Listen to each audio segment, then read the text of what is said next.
Ella se rió. Por supuesto, estoy hablando con otros chicos. No voy a limitarme cuando ni siquiera eres mi mejor opción. Así que me levanté, tomé mi chaqueta y me fui. Ahora, está sola, desempleada y diciéndole a todo el mundo que solo era una broma. El aroma a ajo y romero del pollo asado llenaba nuestro apartamento, un olor que siempre había asociado con la satisfacción. Había llegado a casa temprano, ordenado la sala de estar e incluso había puesto el vino que a ella le gustaba en el refrigerador para que se enfriara. Era un martes, pero los martes podían ser especiales si decidías que lo fueran. Sara había estado estresada últimamente. Su nuevo trabajo de marketing era una olla a presión, y pensé que le vendría bien un aterrizaje suave. Estaba escurriendo la pasta cuando oí su llave en la cerradura. «Aquí dentro», grité. Dejó caer su bolso junto a la puerta con un golpe sordo. Dios, qué día. Mi jefe es un demonio literal engendrado en una hoja de cálculo. Espero que uno bien sazonado, dije, señalando el pollo. La cena está casi lista. Conseguí ese pino grigio que te gusta. Ella ofreció una sonrisa cansada, pero no llegó a sus ojos. Eres un santo, Alex. ¿En serio? Se dejó caer en un taburete de la isla de la cocina, revisando su teléfono de inmediato. La luz azul bañó su rostro, resaltando la fatiga. Este era nuestro ritmo. Yo era el ancla. Ella era la cometa. Me gustaba ser el ancla. Me gustaba construir un hogar para nosotros. Un lugar de tranquila constancia en medio del caos de su mundo. Recordé haberme perdido el fin de semana de la despedida de soltero de mi mejor amigo para ayudarla a pintar este mismo apartamento, con la ropa salpicada de gris niebla matutina. Me había besado en la mejilla y dicho, esto es nuestro. Estamos construyendo algo real. Le creí. Comimos y la conversación fue ligera. Ella se desahogó sobre el trabajo. Yo escuché. Le conté sobre el nuevo software de gestión de proyectos que mi empresa estaba adoptando. Ella escuchó a medias. Era normal. Éramos nosotros. O eso pensaba. Su teléfono, boca arriba junto a su plato, vibró. Luego vibró una y otra vez. Una secuencia rápida de notificaciones que la hizo bajar la mirada. Un destello de algo. Alerta cruzando su rostro. Popular esta noche, dije, tomando un sorbo de agua. Es solo el chat grupal del trabajo. Es una pesadilla, dijo, sin levantar la vista de la comida. Unos minutos más tarde, vibró de nuevo, esta vez con un distintivo triplete melódico que no reconocí. Una notificación apareció en la parte superior de la pantalla. No intentaba espiar, pero mis ojos, al pasar de su cara al salero, la vieron. Ginny, Jacob, entonces, ¿cuándo podré ver esa sonrisa en persona? Las palabras quedaron suspendidas en el aire, pixeladas y viles. El mundo no se ralentizó, simplemente se volvió muy, muy nítido.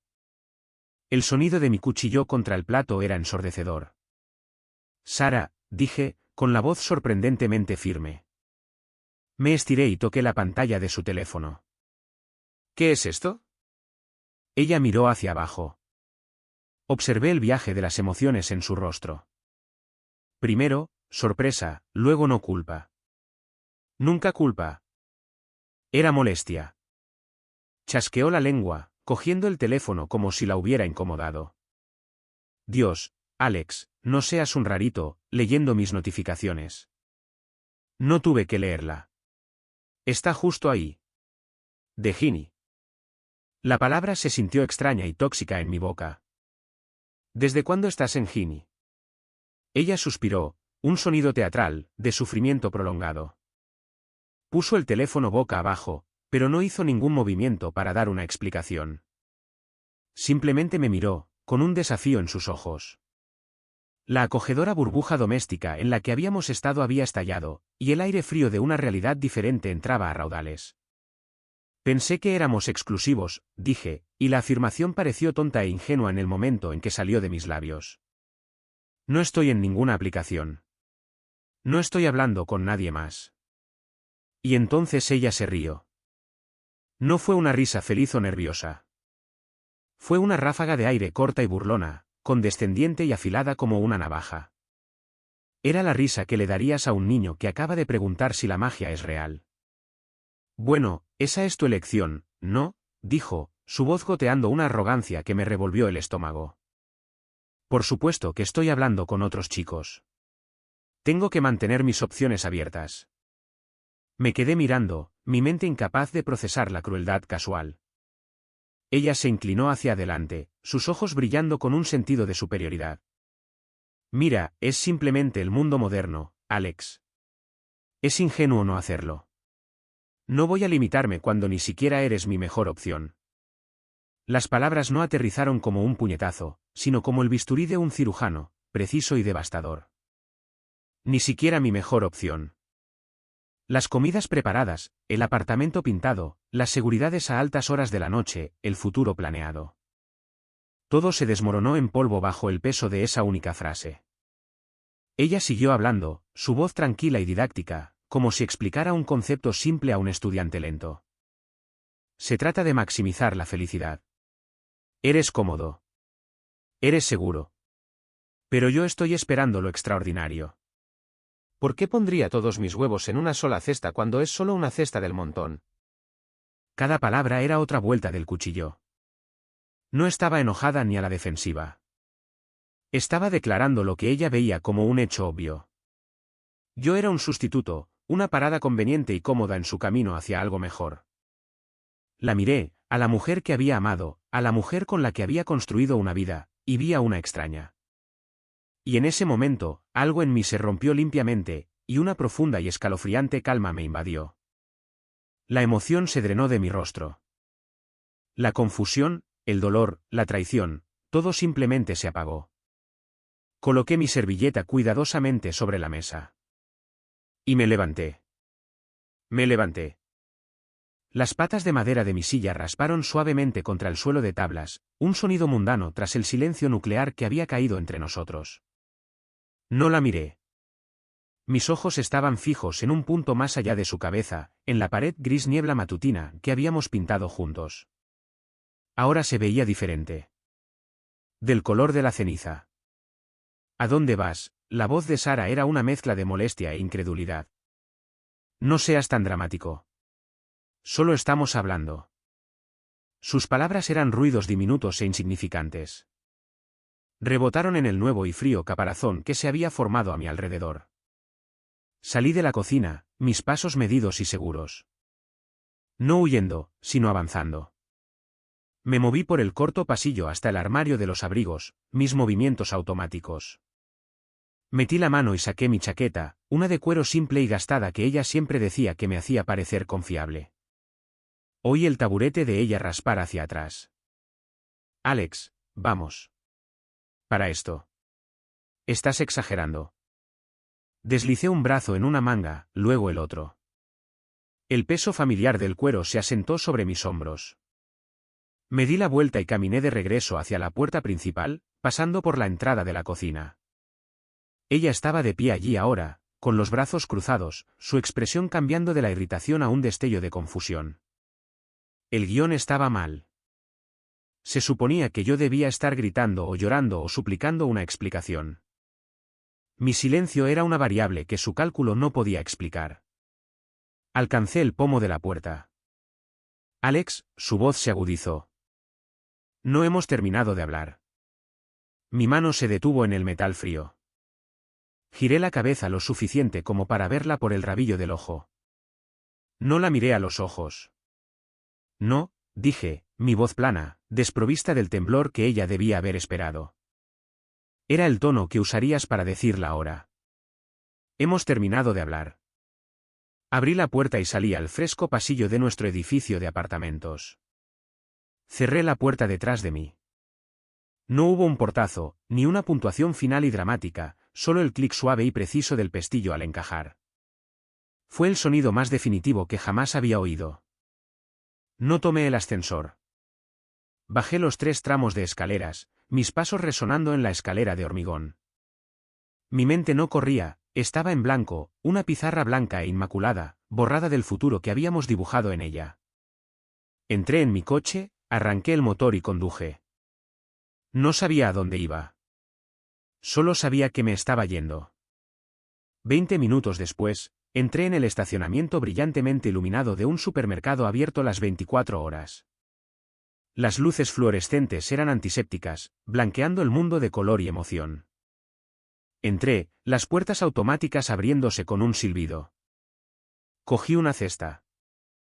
Me moví por los pasillos con un enfoque distante, cepillo de dientes, pasta de dientes, un cargador de teléfono porque el mío todavía estaba enchufado en la pared junto a la cama en la que nunca volvería a dormir, un paquete de calzoncillos tipo boxer, una camiseta lisa, desodorante. Era como armar un kit de supervivencia para un viaje que nunca planeé hacer. Cada artículo era un ladrillo en el muro entre mi antigua vida y lo que viniera después. En la caja, la cajera me dedicó una sonrisa cansada. ¿Encontró todo bien? Sí, dije. Gracias. Mi voz sonaba normal. Era lo más extraño de todo. Conduje hasta el primer hotel de gama media que vi junto a la autopista. El vestíbulo era silencioso, beige y anónimo. Un joven en la recepción levantó la vista. ¿Le ayudo? Una habitación para una noche. ¿Cama king o 2 camas dobles? King está bien. La transacción fue rápida. Impersonal. Pagué con mi tarjeta. Mi tarjeta, no la cuenta conjunta que usábamos para las compras. Mi tarjeta de acceso era un cuadrado de plástico ligero que me concedía acceso a un espacio temporal y neutral. Habitación 214. La habitación era exactamente lo que necesitaba, desprovista de historia, paredes beige, un cuadro de paisaje genérico, un escritorio, una cama. Coloqué mi bolsa del supermercado sobre el escritorio. Me quité la chaqueta y la colgué en el armario vacío. Me senté en el borde de la cama. El silencio era absoluto. Y en ese silencio, llegó el dolor. Pero no era un dolor agudo y desgarrador. Era un dolor profundo y hondo de disolución. El nosotros que había conocido, el futuro que había construido meticulosamente en mi mente, la casa, los hijos, el envejecer juntos, no solo había terminado. Se había revelado como una ficción. No había perdido a una pareja. Había perdido al personaje que pensé que ella interpretaba en mi vida. La traición tenía menos que ver con que ella hablara con otros hombres y más con la aniquilación de mi realidad. No lloré. Simplemente me senté allí, en la habitación silenciosa y estéril, y dejé que la nueva verdad se asentara sobre mí. Yo no era el ancla de nadie. Solo era un hombre en una habitación de hotel. Saqué mi teléfono. La pantalla estaba oscura. Ninguna notificación de ella. Todavía no. Probablemente todavía estaba en nuestro apartamento, molesta, pensando que me calmaría y volvería, listo para aceptar mi lugar como la cesta del montón. Primero abrí mi aplicación bancaria. Navegué hasta la cuenta de ahorros conjunta, la que etiquetamos como futuro. Con unos pocos toques, transferí exactamente el 50% del saldo a mi cuenta personal. No fue un acto de venganza. Fue simple aritmética. Nuestro futuro compartido era un denominador de cero. Luego abrí mis redes sociales. No me desplacé. Fui directamente a su perfil y hice clic en bloquear. Luego fui a la configuración de mi teléfono y bloqueé su número. El proceso fue clínico, como extirpar un tumor maligno. Enchufé el nuevo cargador.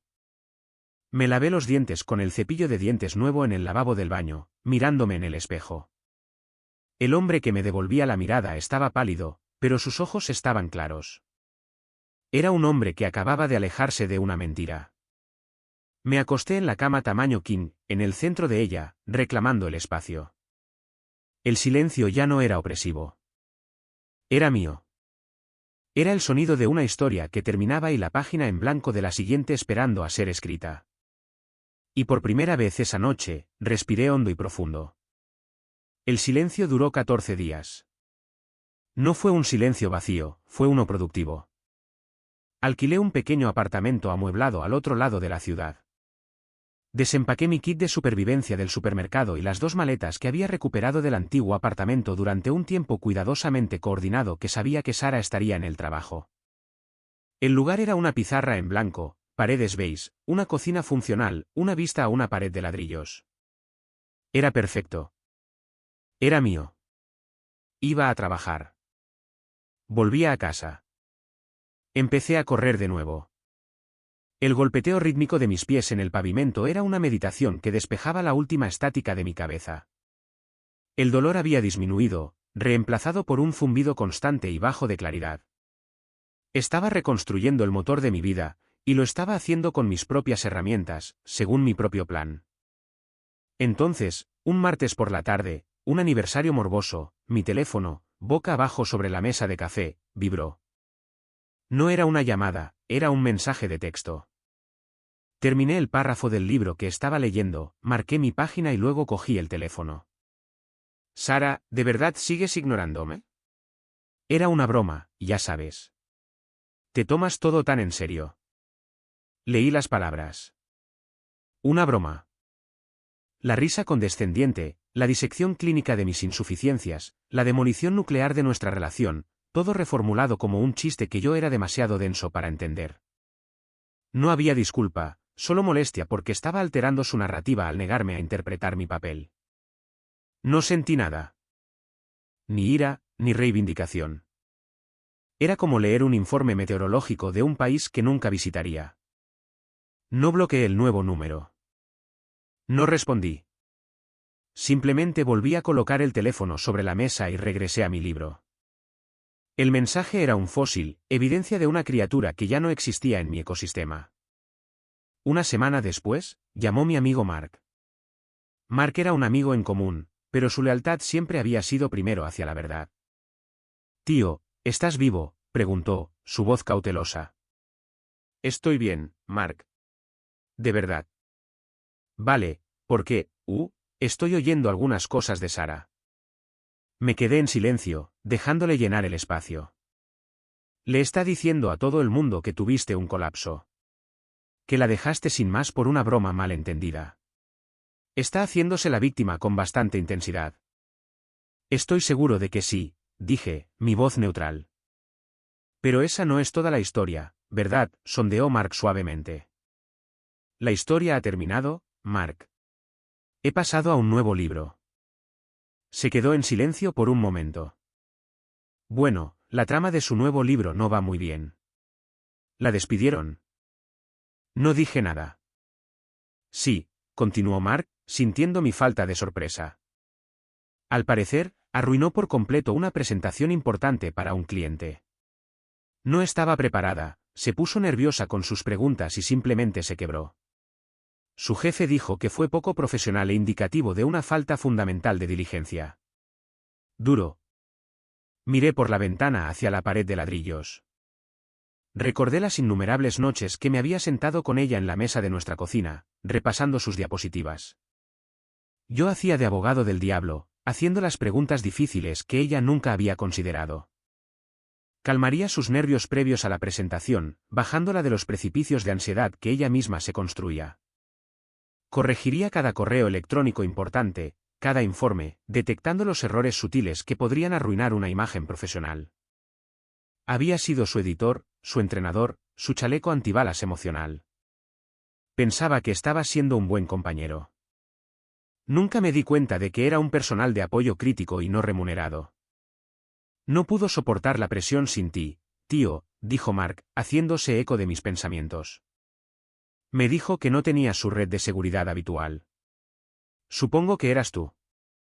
Supongo que sí, dije. La afirmación, un simple epitafio factual para un deber que nunca supe que me habían asignado. Después de colgar el teléfono con Mark, los mensajes de texto comenzaron en serio. El tono molesto y despectivo había desaparecido, reemplazado por una creciente marea de pánico. Sara, número nuevo, lo siento. Fue una estupidez lo que dije. Estaba estresada. Siempre fuiste mi mejor opción. Solo tenía miedo. La hipocresía era impresionante. Siempre fuiste mi mejor opción. Las palabras eran una contraorden directa a su cruel y clara declaración de la cocina. No se disculpaba por sus acciones, se disculpaba por las consecuencias. No respondí. Al día siguiente, otro mensaje. Este no tenía ninguna pretensión de reconciliación emocional. Era una súplica desnuda por la utilidad que yo proporcionaba. Sara, número nuevo, me despidieron. No puedo pagar el alquiler. ¿Te necesito? 3 frases que desnudaban todo su sistema de valores. No me echaba de menos a mí. Echaba de menos la estabilidad, la contribución financiera, el trabajo emocional. Era una directora ejecutiva cuya infraestructura entera se había derrumbado después de despedir a su empleado más dedicado. Leí el mensaje mientras me ataba las zapatillas para correr. Terminé el doble nudo, me levanté y salí a correr. Su desesperación no era mi carga. Su alquiler no era mi problema. La cesta del montón se había ido rodando, y ella finalmente se estaba dando cuenta de que había estado llevando todos sus huevos. 3 meses después del día en que me fui, estaba sentado en un rincón de The Daily Grain, una cafetería que había llegado a considerar mi oficina. El olor a granos tostados y el suave murmullo de la conversación eran un bálsamo. Estaba dibujando diseños para un escritorio personalizado en una servilleta, un proyecto secundario que empezaba a parecer una nueva carrera profesional. La paz era absoluta y duramente ganada. Una sombra cayó sobre mi mesa. No necesité levantar la vista para saber quién era. La energía era una vibración frenética y discordante contra mi calma. Alex. Terminé una línea de mi boceto y lentamente dejé el lápiz. Levanté la vista. Sara estaba allí, agarrando la correa de su bolso como un salvavidas. Parecía disminuida. La confianza aguda y pulida que siempre había llevado había desaparecido, reemplazada por un agotamiento desgastado. Llevaba el pelo recogido en una coleta desordenada y no llevaba maquillaje. Parecía una extraña llevando la piel de Sara. ¿Puedo sentarme?, preguntó, su voz débil. Asentí leve e indiferentemente hacia la silla vacía. Ella se deslizó en ella, con movimientos bruscos. No habló por un momento, solo me miró como si yo fuera un fantasma. No tienes idea de por lo que he pasado, susurró finalmente, sus ojos llenándose de lágrimas practicadas. Perdí mi trabajo. Estoy a punto de perder el apartamento. Todo el mundo piensa que soy un chiste. No dije nada. Tomé un sorbo lento y deliberado de mi café. El silencio se estiró, fino y tenso, forzándola a llenarlo.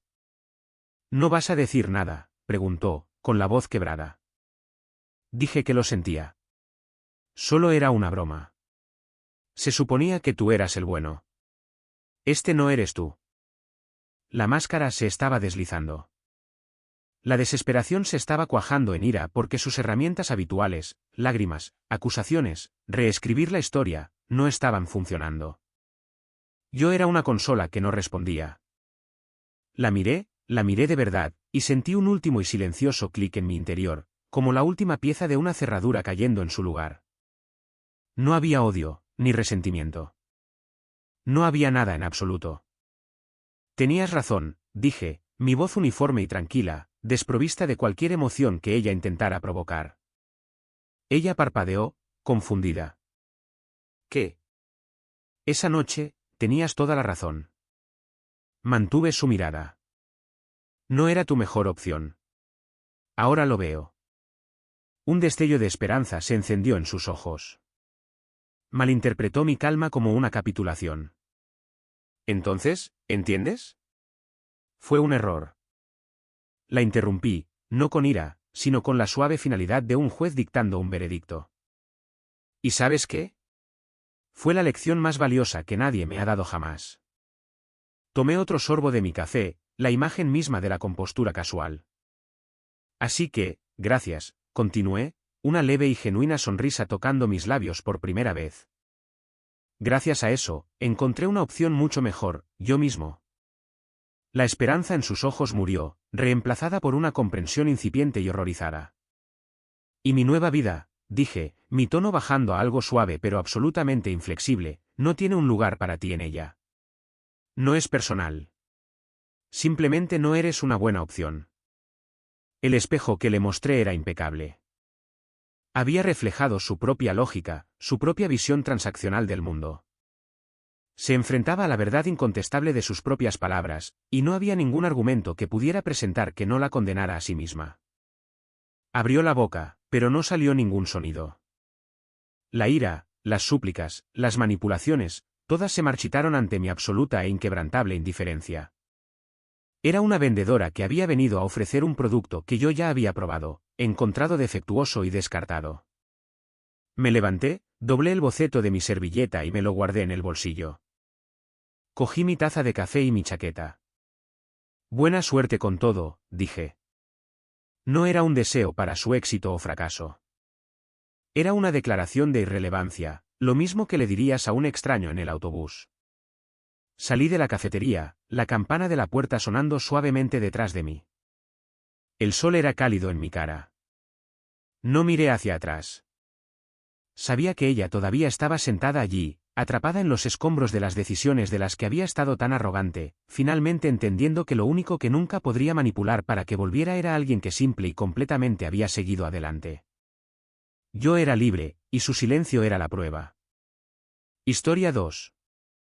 Escuché a mi esposa riendo con sus amigas después de unos tragos, diciendo que yo no tenía idea de lo que ella había estado haciendo a mis espaldas durante mucho tiempo.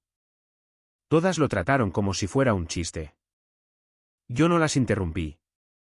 Semanas después, ella se presentó en mi casa envuelta en lágrimas y se encontró con una respuesta para la cual no estaba preparada. Nunca pensé que me convertiría en el tipo con una historia como esta, pero aquí estamos. Mi nombre es Rodrigo Mendoza y estoy a punto de contarles cómo descubrí la traición de mi esposa y qué fue lo que hice al respecto. Les advierto que esto se vuelve complicado, al final, es posible que cuestionen todo lo que creen saber sobre la confianza, el amor y las personas que elegimos para construir nuestras vidas. Todo comenzó un viernes por la tarde en octubre. Una de esas noches perfectas de otoño en Guadalajara cuando la humedad finalmente cede y uno realmente puede disfrutar de estar al aire libre. Soy arquitecto de software aquí en Jalisco, tengo 34 años, y había estado esperando con ansias un fin de semana tranquilo después de una semana brutal de reuniones con clientes e implementaciones de sistemas. Mi agenda había estado saturada durante días, saltando entre salas de juntas y lidiando con problemas de integración que parecían multiplicarse cada vez que solucionaba uno. Pero mi última cita del día se canceló. El director general del cliente tuvo alguna emergencia familiar, así que me dirigí a casa temprano, a nuestra casa en el condominio de Puerta de Hierro. Era uno de esos desarrollos más nuevos con arquitectura de estilo mediterráneo y un paisaje impecable. El tipo de lugar del que a Sofía le encantaba publicar fotos para sus seguidores de Instagram. El escenario perfecto para su vida cuidadosamente seleccionada como la exitosa coordinadora de mercadotecnia con el esposo dedicado y la casa de ensueño. De hecho, estaba emocionado por sorprenderla. Habíamos estado hablando sobre comenzar una familia durante meses, y yo había comprado una botella de su vino favorito a principios de esa semana, pensando que tal vez podríamos tener una velada romántica antes de que llegaran sus amigas del club de lectura. Sofía había mencionado que tendrían su noche mensual de vino en nuestro patio trasero, algo sobre discutir algún libro de mayor venta sobre el empoderamiento femenino y la amistad. Me estacioné en la cochera y entré por la cocina cargando mi maletín de la computadora portátil. La casa olía a las velas de vainilla que Sofía siempre encendía cuando recibía visitas. Podía escuchar voces flotando a través de las puertas corredizas del patio, reconociendo la risa familiar de Carla y Natalia, las mismas mujeres que habían sido parte del círculo de Sofía desde la universidad. Sonaban relajadas, felices, riendo por algo de esa manera particular en que lo hacen las mujeres cuando han tomado suficiente vino como para ser completamente honestas entre sí. Sonreí, pensando en cuánto valoraba Sofía estas amistades, cómo se iluminaba al hablar de sus conversaciones y chistes internos. Estaba a punto de salir y unirme a ellas cuando escuché mi nombre flotar en el aire de la noche. Algo en el tono de Sofía me hizo congelarme a mitad del paso, con mi mano a medio camino de la manija de la puerta. Connor cree que solo voy a Pilates 3 veces por semana, dijo Sofía, y la forma en que pronunció mi nombre, con esa mezcla de diversión y condescendencia, hizo que se me revolviera el estómago. Todas estallaron en risas, ese tipo de risa cómplice y conspiradora que excluye a todos los demás en el mundo. La voz de Carla se escuchó a continuación, un poco arrastrada por el vino. Amiga, ¿has estado haciendo esto por qué? ¿Ya van 2 años? Honestamente, no sé cómo haces para no confundirte. 2 años y medio, en realidad, respondió Sofía, y pude escuchar el orgullo en su voz, como si estuviera presumiendo de algún logro impresionante. ¿Recuerdan cuando le dije a Rodrigo que iba a hacer ese taller de fin de semana en Puerto Vallarta la primavera pasada? ¿El de tendencias de mercadotecnia digital? Ricardo y yo pasamos todo el fin de semana en ese hotel boutique en Nuevo Vallarta, el que tiene el bar en la terraza con vista al mar. Mi maletín de la computadora portátil golpeó el suelo con un ruido sordo que pareció imposiblemente fuerte en el repentino silencio de mi entendimiento. No podía moverme, no podía respirar, no podía procesar lo que estaba escuchando. Ricardo Valenzuela, su amigo de la universidad, quien recientemente se había mudado de regreso a Guadalajara después de que comenzara su complicado proceso de divorcio. El tipo con el que ella había estado tan emocionada de reconectarse, con quien mencionaba encontrarse en varios eventos profesionales por la ciudad. La voz de Natalia cortó mi parálisis. Todavía no puedo creer que se tragara toda la historia del viaje de chicas a Cancún el mes pasado. Estabas publicando fotos de la playa en tu Instagram como si realmente estuvieras allí con nosotras. Esas eran fotos de archivo que encontré en internet, se rió Sofía. Simplemente las publiqué durante su viaje real a Cancún con subtítulos sobre lo bien que la estaba pasando. Rodrigo nunca cuestiona mis publicaciones en las redes sociales de todos modos. Es tan confiado que es casi triste. La palabra triste me golpeó como un impacto físico. Presioné mi espalda contra la pared de la cocina, con mis piernas repentinamente inestables. 6 años de matrimonio y así era como hablaba de mí con sus amigas, como si fuera un tonto patético que merecía ser engañado. «¿Pero en serio?», continuó Carla, «¿no te preocupa que se entere? Especialmente ahora que ustedes dos hablan de tener hijos y todo eso». «Por favor», se burló Sofía, y pude oírla tomando otro sorbo de vino. La semana pasada, no paraba de hablar sobre finalmente comenzar una familia el próximo año, mostrándome tableros de Pinterest con ideas para la habitación del bebé como si fuéramos una pareja perfecta. Mientras tanto, Ricardo y yo estamos planeando pasar la semana de Navidad juntos mientras Rodrigo visita a sus padres en Monterrey. Él ya está hablando de cuánto me extrañará durante las vacaciones. Es un poco tierno, en realidad, lo completamente despistado que está. Me quedé allí parado en mi propia cocina, la cocina donde le había preparado el desayuno a Sofía cada mañana durante 6 años, donde habíamos planeado nuestro futuro sobre incontables tazas de café, escuchando a mi esposa describir nuestro matrimonio como una broma elaborada. Sentí el pecho apretado, como si alguien hubiera envuelto bandas de acero alrededor de mis costillas y las estuviera apretando lentamente. Las náuseas me recorrieron en oleadas.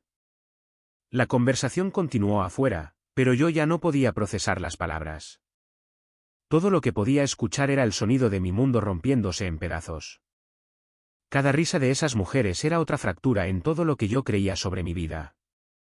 Me alejé silenciosamente, agarré mis llaves del mostrador con manos temblorosas y conduje por las calles oscuras hacia la casa de Javier, a 3 vecindarios de distancia.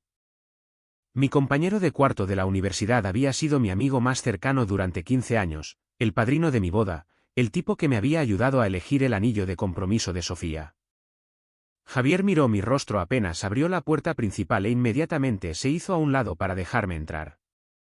Su sala de estar estaba decorada al estilo típico de un soltero, sofá de cuero, un televisor enorme, carteles de cerveza de la universidad todavía colgados en las paredes. La normalidad del lugar se sentía irreal después de lo que acababa de descubrir. «¿Qué pasó?», preguntó él, acomodándose en su sillón reclinable mientras yo caminaba de un lado a otro sobre su alfombra. Le conté todo, palabra por palabra, detalle por detalle, lo casual que había sonado Sofía, como sus amigas lo habían tratado como una aventura divertida en lugar de la destrucción de un matrimonio, como se habían reído de mi confianza como si fuera evidencia de estupidez en lugar de amor. Javier escuchó sin interrumpir, con una expresión que se volvía más sombría con cada revelación. Cuando terminé, se quedó callado por un largo momento, pasándose las manos por el cabello. «Cielos, Rodrigo», dijo finalmente. «¿2 años y medio? Y están planeando pasar la Navidad juntos». Mientras yo visito a mis padres en Monterrey, dije, dejándome caer en su sofá. El viaje que he estado temiendo porque odio dejarla sola durante las vacaciones. Me he sentido culpable durante semanas por irme.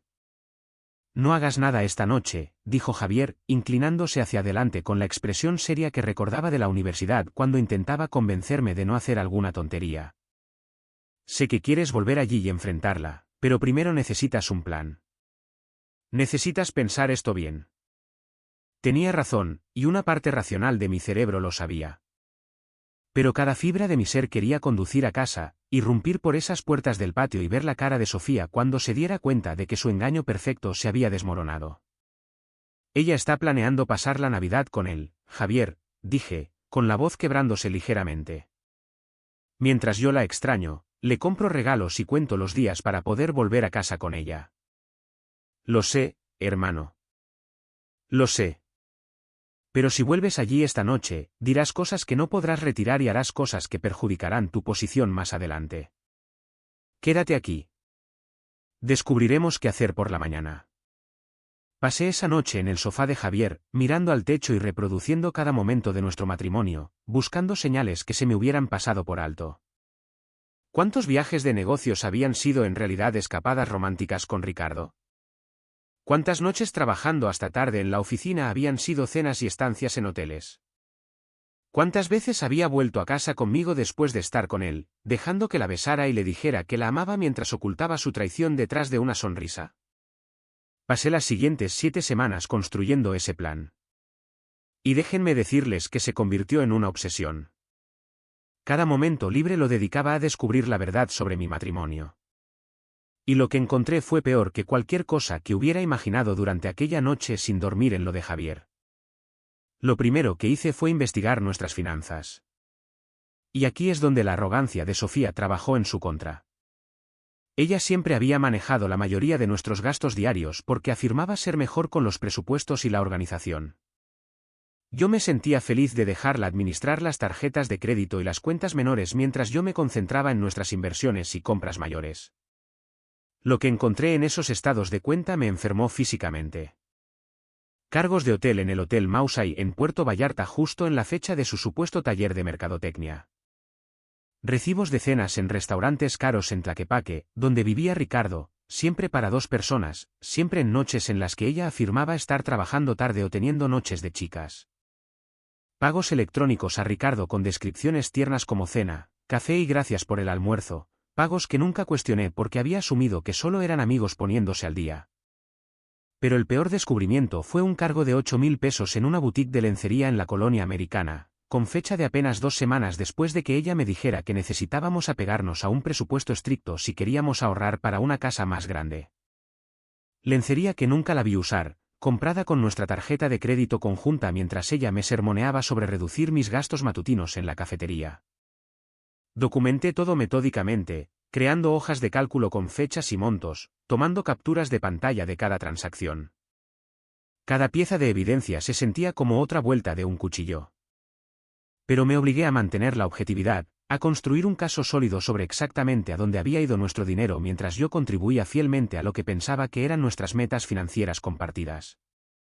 La investigación digital fue lo siguiente, y aquí es donde mi formación técnica se volvió crucial.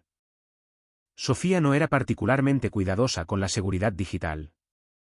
Usaba la misma contraseña para múltiples cuentas, se dejaba conectada en nuestra computadora compartida de la casa y nunca borraba su historial de navegación cuando estaba en la ducha o haciendo mandados. Instalé un software de monitoreo que capturaba sus pulsaciones de teclas y su actividad en pantalla.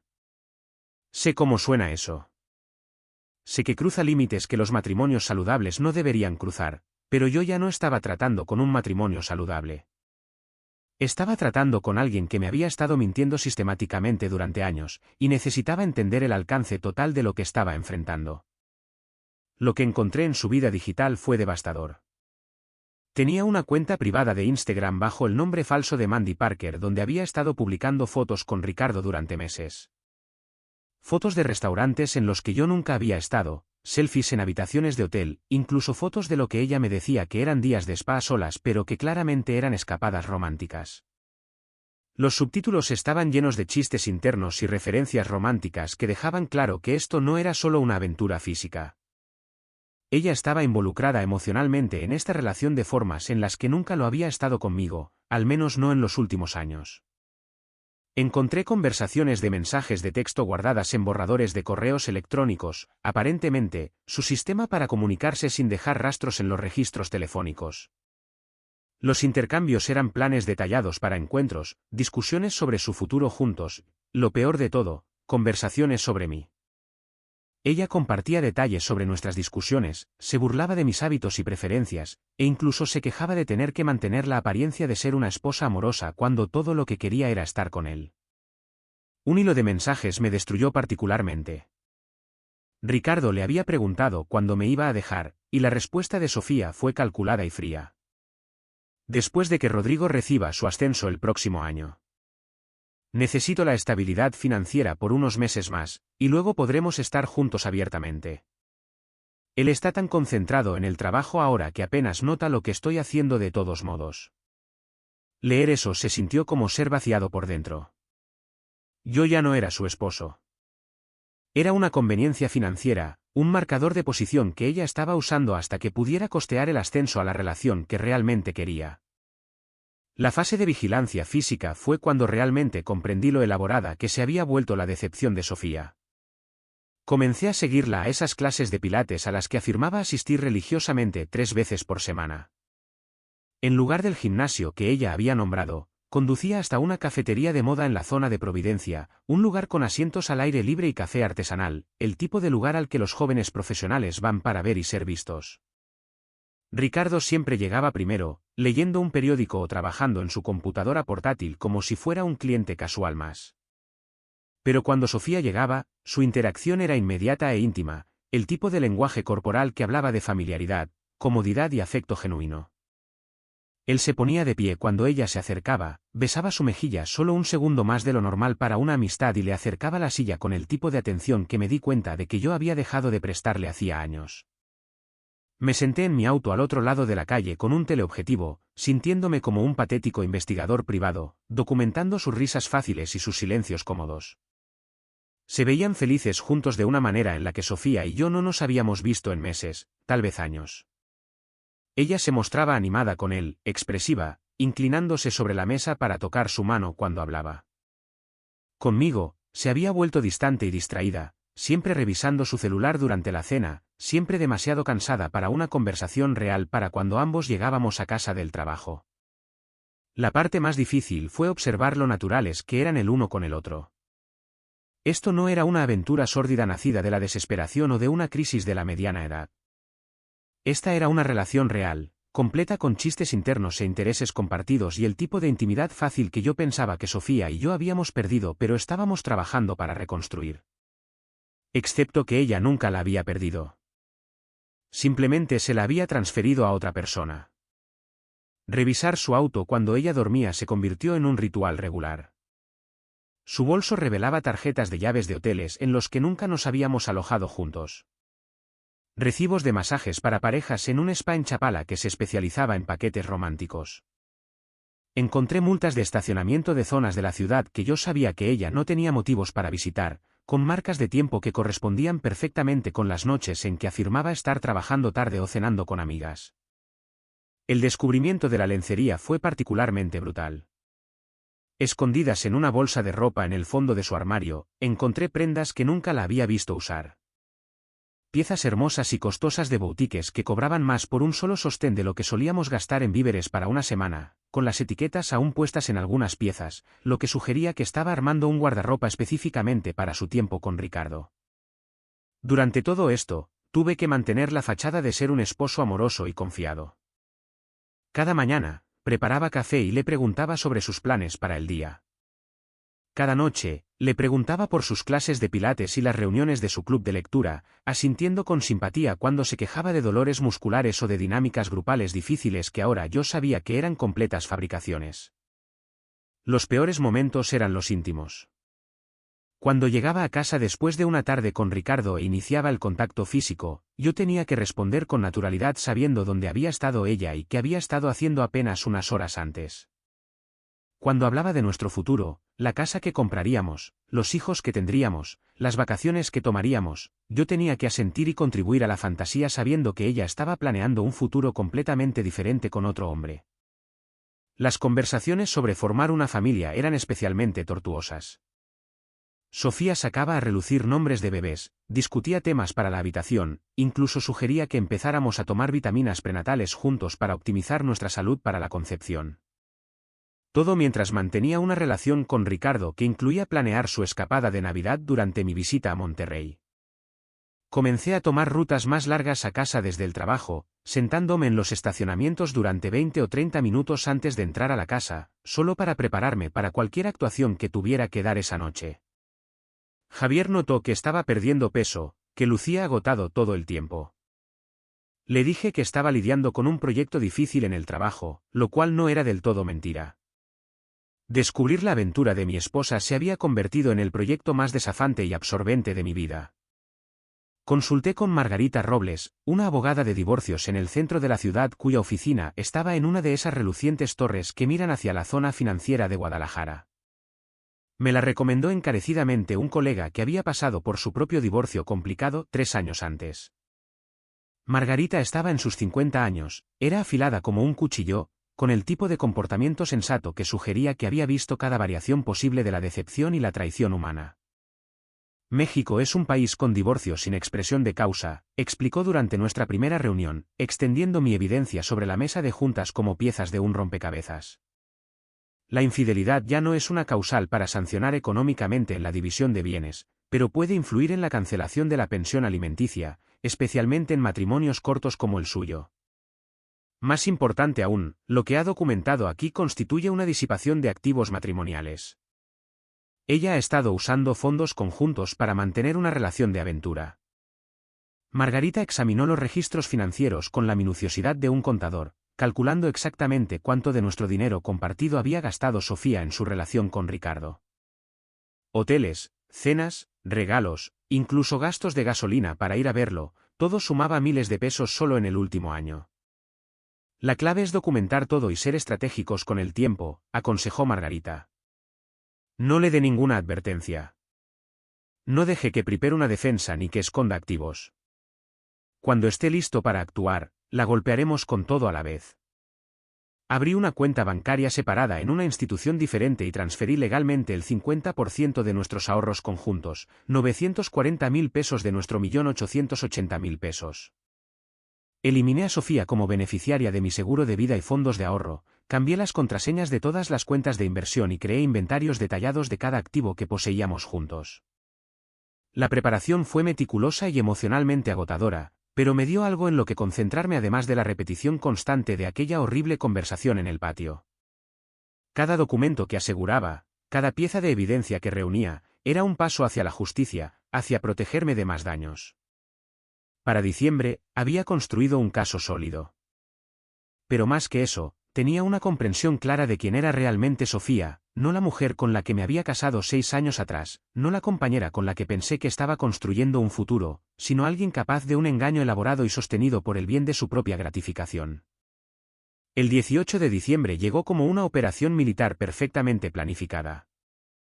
La fiesta navideña de la empresa de Sofía en el Teatro Degollado era la pieza central de su año profesional, un evento que ella había estado organizando durante meses.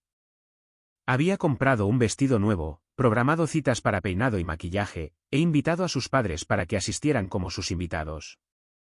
Se suponía que sería su momento para brillar frente a colegas, clientes y contactos de la industria. En cambio, se convirtió en el día en que su mundo cuidadosamente construido colapsó. A las 10 de la mañana, mientras Sofía estaba en su oficina dando los toques finales a los preparativos de la fiesta, envié un paquete certificado a Paulina Valenzuela en la zona de Chapala. Había encontrado su dirección a través de registros públicos y redacté una carta que era objetiva, respetuosa y devastadora. Junto con copias de toda la evidencia, registros financieros, fotografías, capturas de pantalla de mensajes de texto, incluí un cronograma que mostraba exactamente cuándo las solicitudes de flexibilidad laboral de Ricardo habían correspondido con sus encuentros con mi esposa. A las 11 de la mañana, un notificador llegó a la firma de mercadotecnia de Sofía y entregó los papeles del divorcio directamente en el mostrador de recepción. Sofía estaba en una sala de juntas con todo su equipo, finalizando los detalles de último minuto para el evento de la noche, cuando su asistente llamó a la puerta y le entregó los documentos legales que pondrían fin a nuestro matrimonio. Al mediodía, envié un correo electrónico cuidadosamente redactado a los padres de Sofía. Roberto y Alicia siempre me habían tratado como al hijo que nunca tuvieron, incluyéndome en las tradiciones familiares y apoyando nuestro matrimonio a través de los altibajos normales. Merecían saber la verdad antes de que Sofía pudiera inventar alguna narrativa que me pintara como el villano en la desaparición de nuestra relación. El correo electrónico fue breve, basado en hechos, e incluyó evidencia clave que hacía que la traición de Sofía fuera imposible de negar o minimizar. Expliqué que había intentado manejar la situación con dignidad y discreción, pero que ellos necesitaban entender por qué el matrimonio de su hija estaba terminando. A las 2 de la tarde, cambié las cerraduras de nuestra casa. Dado que la propiedad estaba solo a mi nombre, una decisión que habíamos tomado por motivos fiscales cuando la compramos, esto era completamente legal. Ya había trasladado mis pertenencias esenciales a un departamento amueblado que había alquilado en la zona de la colonia americana, un espacio temporal mientras descubría qué seguía después. A las 4 de la tarde, envié un mensaje de texto simple a nuestros amigos mutuos: Sofía y yo nos estamos divorciando debido a su infidelidad. No asistiré a la fiesta de esta noche. Sin explicaciones, sin peticiones de apoyo, solo una declaración de hechos que evitaría preguntas incómodas y complicaciones sociales más adelante. Luego me senté y observé cómo caían las fichas de dominó. La primera llamada de Sofía llegó a las 4:30, furiosa y exigiendo explicaciones. Cuando no pudo entrar a la casa a las 5, los golpes en la puerta probablemente se escucharon a 3 cuadras de distancia. A las 5:30, sus mensajes de voz habían pasado de la ira a la negociación. Pero el verdadero colapso ocurrió en la fiesta navideña. Se presentó sola, visiblemente alterada, tratando de mantener su compostura profesional mientras todos los que habían recibido mi mensaje de texto la miraban fijamente. A las 7, la noticia se había extendido por todo el evento. Su oportunidad perfecta para hacer contactos se convirtió en una humillación pública. Paulina me llamó al día siguiente después de recibir el paquete de evidencia. Ricardo había estado trabajando hasta tarde durante los últimos 2 años. Me dijo que él recientemente había pedido tiempo adicional de convivencia por flexibilidad laboral. Ella solicitó una revisión de custodia de emergencia esa misma semana. Las amigas de Sofía, Carla y Natalia, inicialmente intentaron apoyarla, pero cuando la evidencia se hizo pública, se distanciaron rápidamente. Resulta que nadie quiere ser asociado con alguien que presume de engañar mientras su esposo trabaja para mantener su estilo de vida. Las siguientes semanas fueron intensas. Sofía se presentó en mi nuevo departamento en la colonia americana, llorando y suplicando. Había contratado a un investigador privado para encontrarme después de que dejé de responder a sus llamadas. Cuando eso no funcionó, intentó la seducción. Cuando eso falló, amenazó con destruir mi reputación. Finalmente, contrató a un abogado agresivo y exigió una pensión alimenticia y la mitad de todo. El proceso legal avanzó más rápido de lo que esperaba. Las demandas de Sofía fueron rechazadas de inmediato cuando mi abogada presentó la evidencia de la aventura y las reclamaciones por disipación de activos.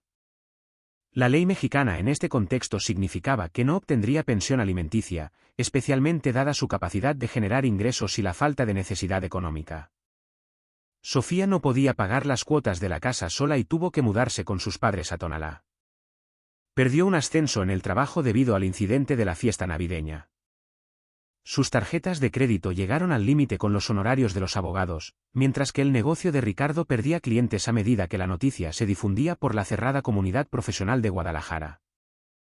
Mientras tanto, Ricardo libraba sus propias batallas. La audiencia de custodia de emergencia de Paulina fue devastadora para él.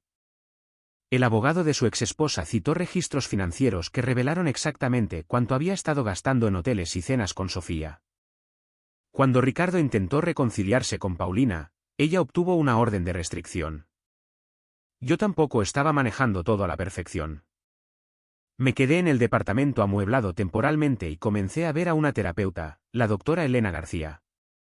La respuesta al trauma retrasado me golpeó con fuerza: insomnio, hipervigilancia, repetición constante de conversaciones y preguntarme qué más se me había pasado por alto. Javier fue mi ancla durante todo esto. Me ayudó a procesar la diferencia entre la venganza y la justicia, manteniéndome centrado cuando quería hacer algo estúpido. Me uní a un grupo de ciclismo como válvula de escape emocional, comencé a reconstruir una vida que no estuviera definida por actividades de pareja y círculos sociales compartidos. El divorcio se finalizó en abril. Me quedé con la casa y las cuentas de ahorro. Sofía recibió un acuerdo mínimo debido a la aventura documentada y la disipación de activos, nada de pensión alimenticia, y terminó pagando 160.000 pesos de mis honorarios legales. Para junio, 6 meses después de aquella horrible noche en el patio, yo estaba en un lugar completamente diferente. Decidí vender la casa y acababa de cerrar la compra de un lugar más pequeño en la zona de Providencia que realmente reflejaba mi personalidad en lugar de compromisos de pareja. Me ascendieron a arquitecto senior en el trabajo y comencé a salir con Beatriz, una maestra de ajijic que conocí a través del grupo de ciclismo. El cierre final llegó inesperadamente. Estaba almorzando con Beatriz en el mercado Andares cuando Sofía se acercó a nuestra mesa. Se veía diferente, con el cabello más corto, menos arreglada y, de alguna manera, más genuina. La conversación fue incómoda, pero no hostil. Sé que esto no importa ahora, dijo ella, pero realmente lo lamento mucho. Fui egoísta y cruel, y tú no merecías nada de eso. Me di cuenta de que no sentía nada. Ni ira, ni satisfacción, ni siquiera tristeza, solo una total indiferencia hacia alguien que solía ser el centro de mi mundo. Espero que la terapia te ayude, le dije, y lo decía en serio. Nos separamos de manera amistosa, ambos entendiendo que ese capítulo de nuestras vidas estaba cerrado permanentemente. Sofía encontró trabajo en una firma de mercadotecnia diferente con un salario menor y vive en un departamento pequeño en la zona industrial de El Salto. Su relación con Ricardo terminó después de que él perdiera la custodia, y ella sale con personas de manera esporádica, aunque lucha con sus propios problemas de confianza. Ahora publica frases sobre mentalidad de crecimiento en las redes sociales en lugar de etiquetas sobre metas matrimoniales. Paulina ganó la custodia principal y un aumento en la manutención infantil. Ella está buscando una mejora en su título de enseñanza para alcanzar la independencia financiera y sigue agradecida por la evidencia que protegió a sus hijos de más manipulación. Ricardo perdió su negocio de consultoría, paga una manutención infantil sustancial y vive solo en un departamento en el centro de la ciudad que apenas puede costear. La orden de restricción que obtuvo Paulina todavía está en vigor. Javier sigue siendo mi amigo más cercano y mi voz de la razón. Mis padres y yo nos volvimos más cercanos después de que ellos presenciaran mi carácter durante la crisis. El grupo de ciclismo se convirtió en una fuente de amistades genuinas basadas en intereses compartidos en lugar de dinámicas de pareja. Mi nuevo hogar refleja quién soy yo, en lugar de quien alguien más necesitaba que fuera. Me siento cómodo estando solo, pero estoy abierto a una relación construida sobre la honestidad y el respeto mutuo. El éxito profesional se siente separado del drama personal por primera vez en años. Esa mujer que se reía de mi ignorancia mientras planeaba su escapada de Navidad con otro hombre aprendió que las acciones tienen consecuencias, que las reputaciones tardan años en construirse, pero solo momentos en destruirse, y que algunas cosas, una vez rotas, nunca pueden ser reparadas. En cuanto a mí, aprendí que la mejor respuesta a la traición no es la destrucción, sino la reconstrucción. La venganza más poderosa no es derribar la vida de otra persona, es construir la tuya propia tan bien que la opinión de los demás se vuelva insignificante. A veces, el fin de algo que pensabas que era real se convierte en el comienzo de algo que realmente vale la pena tener.